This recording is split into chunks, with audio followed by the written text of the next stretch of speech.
சொல்றேன் சார், நான் வந்து அவர் மோஞ்சிக்கே சொன்னேன். எந்த விதம் நீங்க அருணாச்சலேஸ்வரர் திருக்கோயில சாமி தரிசனம் பண்ணிருக்கீங்க.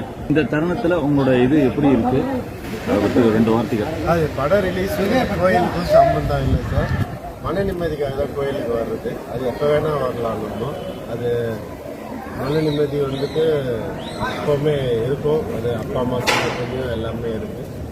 அதுக்காக ஒரு தேங்க்யூ தான். இது வேற ஒன்றும் இல்லை.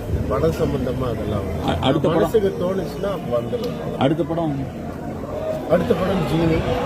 அந்த படம் வந்துட்டு 95% ரெடி ஆகிடுச்சு. கூடிய சீக்கிரம் நிறைய அனௌன்ஸ்மெண்ட்ஸ் வரும். தேங்க்யூ.